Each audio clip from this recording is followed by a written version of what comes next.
Hello, today I'm going to show you a couple quick examples of how to find the answer to a definite integral when using the fundamental theorem of calculus.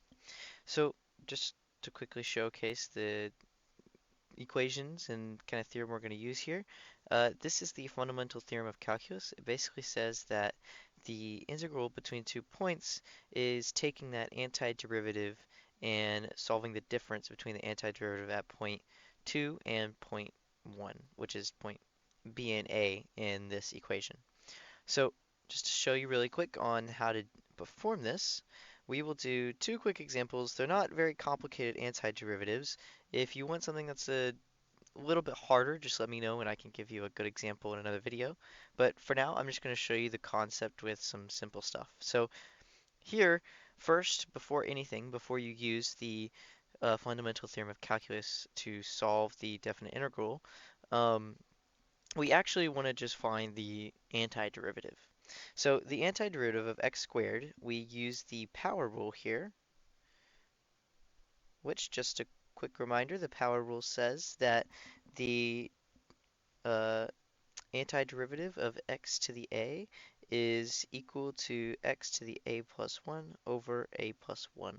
So if we find that antiderivative really quick, this will become x to the 2 plus 1 over 2 plus 1, which will then become x to the third over 3. Now, we can use, now at this point, this is where you would end a definite integral off by saying plus c. Now, with definite integrals, we don't need to do a plus c because when we do the difference, we actually can get rid of that c because it'll cancel out in the end. But we also need to keep in mind that this is actually not the final answer, right? Even if we get rid of plus c, this isn't the final answer. We have to evaluate this from 1 to 2 using the FTC1. That's how I will abbreviate it from now on. So FTC1. So FTC1 says, so FTC1 says that we do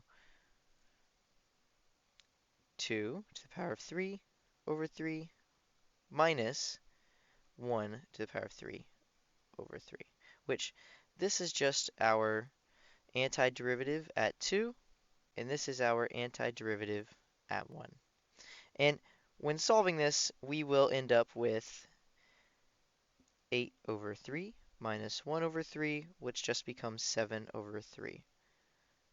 Now, just to tell you exactly what that is, what that actually means is, so for a derivative, we're finding the instantaneous slope on a line, right?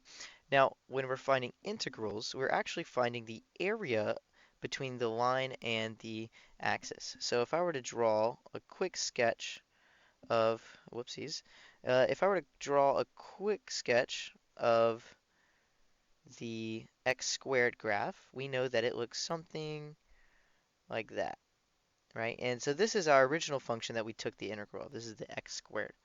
Now, what you're finding, let me enlarge just a little bit so I can give you a better explanation here. So what you're finding when you're doing your FTC1, when you're doing a definite integral, is let's say this is our 1 and this is our 2, right? It's not scaled correctly. This is just kind of an example. What you're doing is you're finding this area underneath the graph. And there's a bunch of stuff I could go into here where kind of like how the approximation works with integrals and stuff like that. But this is just kind of like an overview video. If you'd like something like that, I can go deeper and I can give a video about that. But for now, just to kind of give you some explanation for what you're doing is you're finding the area underneath the line and the axis. And this has a lot of applications with like geometry and all sorts of stuff. A lot of physics in there and stuff like that. So we know that the area between the area shown that I've kind of drawn in right here, the area of that is 7/3 units. So if we want to apply that to another example, right?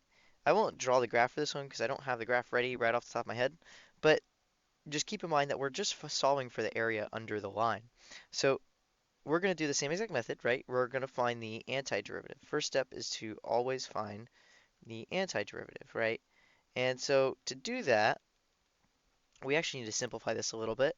This will become the integral from 3 to 7 of 5x squared plus x, and that's just by doing the distributive property, and we are doing that with respect to x. And then this will become, by doing the antiderivative, we use the power rule for both of these. Power rule, and this will become 5x cubed over 3 plus x squared over 2 from 3 to 7.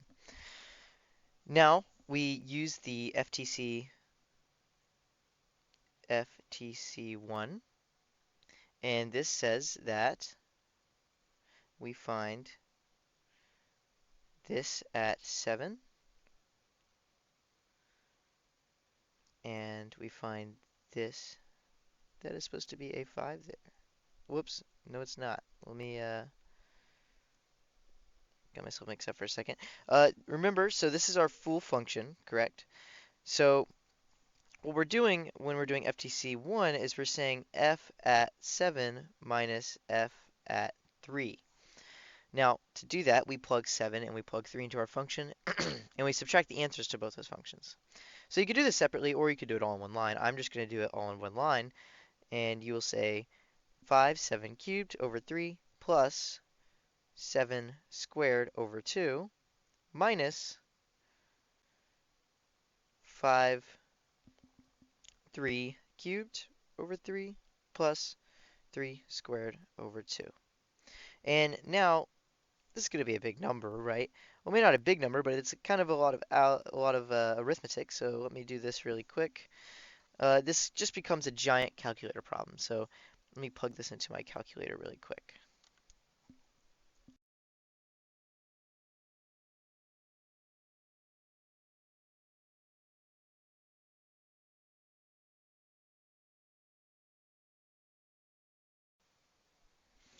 So after a quick calculator solving, we will get something that's about 546.667. So if we plug that into the function, we will get an area under the line of 546.667. I hope that was a I hope that was a pretty good explanation, just kind of show you really quick of what FTC1 is and how to apply it to definite integrals. Now, the hardest part about applying FTC1 is to actually find the antiderivative, because that's what you have to do first, right? You find the antiderivative, and then you take the antiderivative and you plug in your bounds and subtract it. And that's kind of just the main idea of how to do it. If you want harder examples or something like that, please let me know down in the comments, and I can make a new video, whatever you'd like me to do. So yeah, go get your homework. Have a great day.